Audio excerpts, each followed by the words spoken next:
let me tell you, there was no better professional. One thing I remember about Henry, when we were young, I think I first met him in '65. I was 10 years old and just starting to play golf. Henry always looked like a professional golfer. His shirts were pressed, his hat was sitting nicely on his head, his slacks were perfect, shoes were always clean. Same today. Same today. And he wore an undershirt. And he wore The white tank top. the white tank top. Yeah, the Hanes white tank top. Yeah, there you go. There we go. That was very cool. And his Oxford shoes. Always. Always Oxford. Yeah. Classy. Classy. And how many of us probably had to take some lessons from him at some point? I think You know, I mean, he was a professional golfer. He did this for a living. He taught for a living. You ever recall paying for it? I never did. I don't think any of us paid for it. I think I might have paid for one, and I think I gave him a case of soda or something. Henry is also, I think, probably one of the bigger employers on Maui. Pretty much every kid that needed a job, Henry would hire, and you know, whether it was cleaning carts or washing golf clubs or picking up on the range. I started in, I believe, 1970. Wow, you were just like 3. No, I think I was 8 or 9. 8 or 9. Yeah. And I got paid 80 cents an hour. Yeah. That was big dollars. That's not right. That's big bucks. I only got 70. Well, And that was 2 years later. remember the day you had to, was scheduled to work. Okay? I And mean, the day I got fired by Henry. yeah. He fired me. You know, he's the only guy in my life. He fired me. It's so funny. Yeah.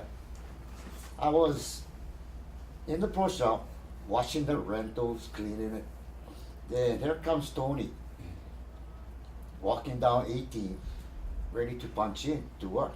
Henry calls him to the office. Tony, I gotta let you go. You know what he tells Henry? What? I gotta pick up freight at the airport. And I'm washing cars, and I'm just laughing. Because there's a window. I gotta go. Aloha Airlines pick up freight. He said, no, he fired. I started laughing. You know what? The beauty of it, though, he was trying to do me a favor. It was my senior year in high school. He knew I wanted to play in college. I needed to be practicing more. So, you know, it's one of these, this is going to hurt me more than it's going to hurt you, because I was his best worker. You do know that. Because you remember the stuff he used to pull on Henry.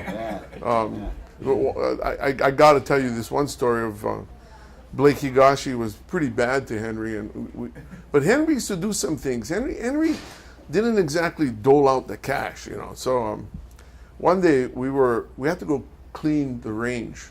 It was at 5 o'clock. The range closes. And in those days, Waihu Golf Course's range, there was a little ditch on the left side that had a little bit of running water. So every day we had to hand pick those balls out. We had to scoop them out of the ditch. But to make an extra 50 cents, Henry sold a bucket of balls to Jimmy Aganos. Correct.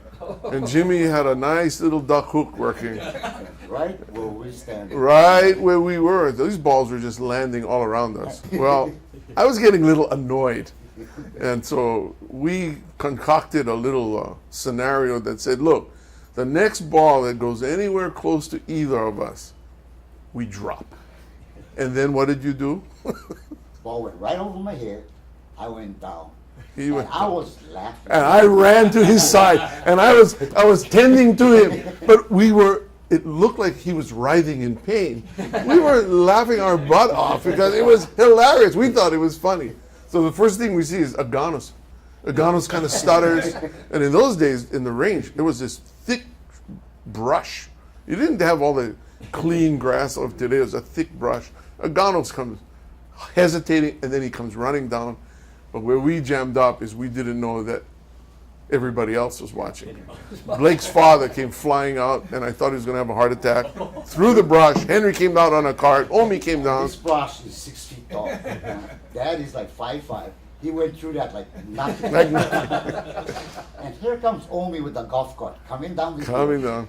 He's telling me, hey, better get up, Daddy's No, I think we went too far. Oh, that was Yeah. so fun. I thought Thousands. Yeah. I would think about 1,000 because till today, people that come to the range always say, "Oh, where's Mr. Yogi?" Yes. You know, and I say, "Why?" And they say, "Because he taught me." Yeah, and if he's there, and Henry does remember the people. He cannot remember what he ate, but he remembers.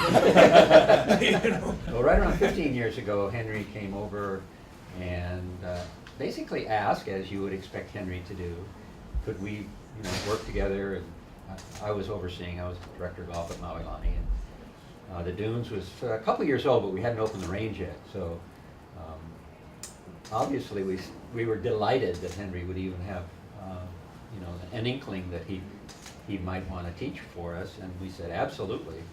So 15 years ago, and we didn't set schedules, but Henry, being the professional he is, set his own schedule, and I'm sure if you take a look at all the instructors the Dunes has had for the last 15 years, probably Henry has tripled or quadrupled the number of lessons that any of the other instructors have had.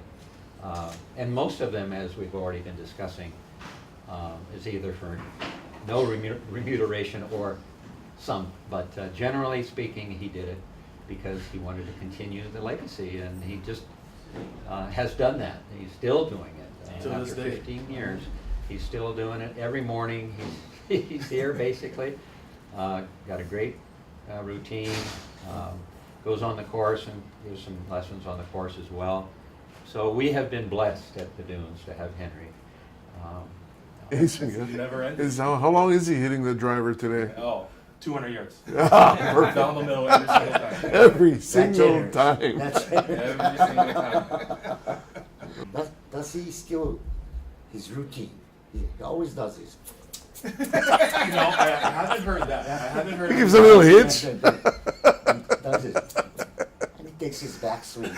He's, Puts and that- wait- and puts that waiting loop for- on it. Waiting to tee off, and he has the tees in his hand, and he cuts it and bounces the ball on the driver's head. Oh, you know. okay. And as a fellow competitor, he kind of. He learned the game as a caddy, like Walter and I, at Mid Pacific Country Club, because he lived in Kailua. He lives actually near the Kailua Beach, which is a housing area right next to the park. But the curious part is, how did he end up going to school at Farrington? Because he played on the golf team with Walter and some of the people that we know. Do you know Walter?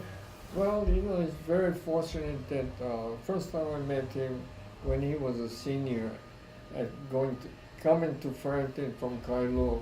How he managed to come into our school, I really don't know. But he was really wise. That year, we won I believe it was a territorial high school championship.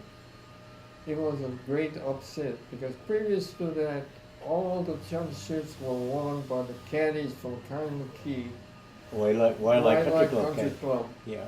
And we were the first group of kids that took that title away from him. So Henry was very fortunate that he was on our team at that year. Of Henry. He qualified for the National Club Professional Championship, and the tournament was in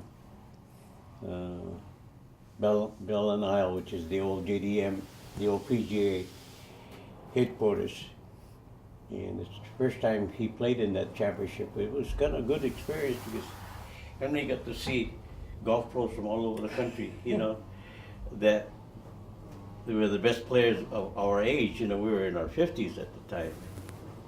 But I can take credit for introducing Henry to other passion other than golf, and I brought him to dog racing the first day, and he got so hooked on dog racing we had to go every night.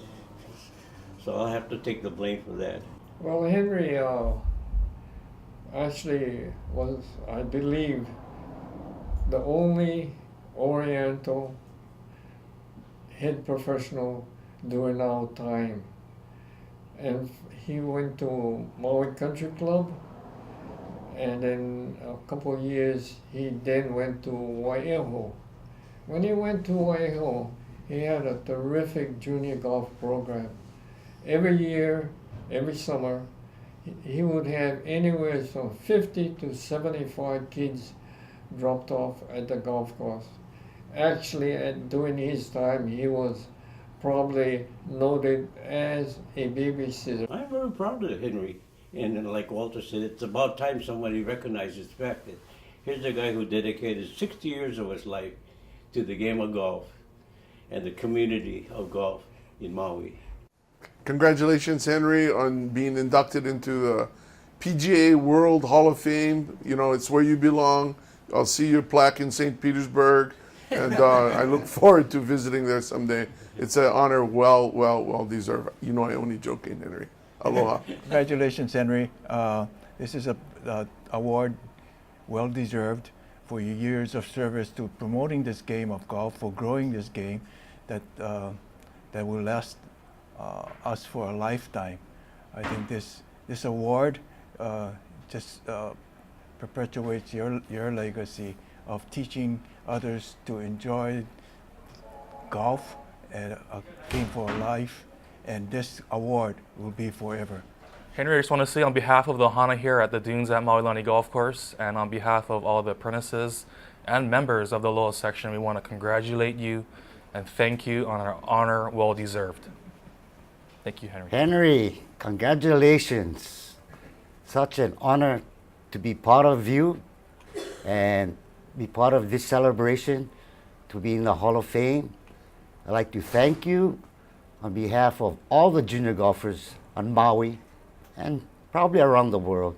Congratulations, Henry. Take care. Henry, we definitely want to thank you for all your help and service and dedication to the dunes at Maui Lani, and certainly for all of Maui for the last 50 years plus. I want to thank you for all your assistance over all those years that you've given to me and your friendship. And most importantly, we want to congratulate you for being inducted in the Hall of Fame.